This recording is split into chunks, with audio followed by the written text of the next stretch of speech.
এই মুহূর্তে সবথেকে বড় খবর ভাই, আপনারা জানেন যে সামনে বিধানসভা ভোট।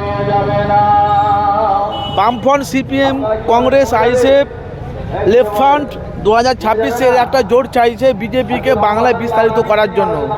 কিন্তু আইএসএফের চেয়ারম্যান নওশাদ সিদ্দিকীকে আইএসএফের নেতৃত্বে ভাঙড়বাসীকে বলেছে নওশাদকে তোমরা জিতাও, তোমাদের হয়ে কাজ করবে।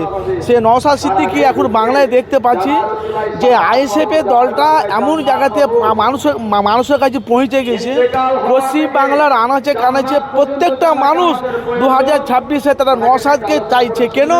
এই যে বিজেপি পার্টিতে বাংলাতে এসে মুসলমানকে বেশিরভাগ টার্গেট করে ধর্ম গিলে রাজনীতি করছে। একসাথে কিন্তু বাংলার মানুষ তারা চাইছে একটা জোট। আপনারা জানেন যে হুমায়ুন কবির বাবরি মসজিদ করছে মুর্শিদাবাদে, এদিকে নওশাদ সিদ্দিকী, এদিকে লেফট ফ্রন্ট, সিপিএম, কংগ্রেস, বাংলার জনগণ, সাধারণ মানুষ তারা বুঝে একটা 2026 একটা জোট হলো কি বিজেপি দলটা বাংলা থেকে চিরস্থায়ী জন্য মুছে যাবে।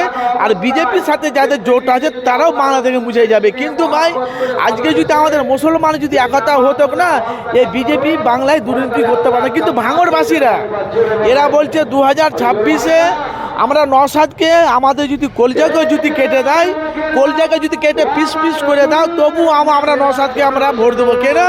আইএসএফের চেয়ারম্যান নওশাদ সিদ্দিকী যেভাবে মানুষের কাছে পৌঁছে গেছে, যেভাবে নওশাদকে যারা বাংলার মানুষ চাইছে, এখন বাংলার মানুষ বেশিরভাগ ভাঙড়বাসীরা বলছে বুঝে 2021-এ যখন নওশাদকে জিতিয়ে আমরা ফুলের মালা পরিয়ে ওনাকে এমএলএর গদিতে বসেছি, ভাঙড়ের বসিরা মায়েরা বোনেরা বলছে, মহিলারা 2026-এ আবার নওশাদকে ফুলের মালা পরিয়ে ওকে আমরা আবার মানে এমএলএ বিধায়ক করব।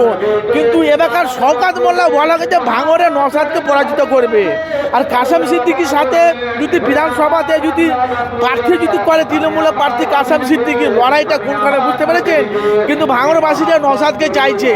এর দুই পীরজাদা যদি লড়াইটা যদি হয়, আপনাদের মতামত 2026 আপনারা কাকে চাইছেন? কেন? আপনারা দেখতে পাচ্ছেন সবসময় বাংলা প্রকাশ রিপোর্ট সবসময় মানুষের কাছে সত্যটা তুলে ধরে। কেন? 2026-এ বিধানসভা ভোটে বাংলার মানুষ একটা নতুন চমক মুখ দেখতে চাইছে। আপনারা কাকে চাইছেন? হুমায়ুনকে, না নওশাদকে, না মুখ্যমন্ত্রী মমতাকে? আপনাদের মতামত আপনারা জানাবেন। কেন? 2026-এ মারাত্মক ভোট আসছে।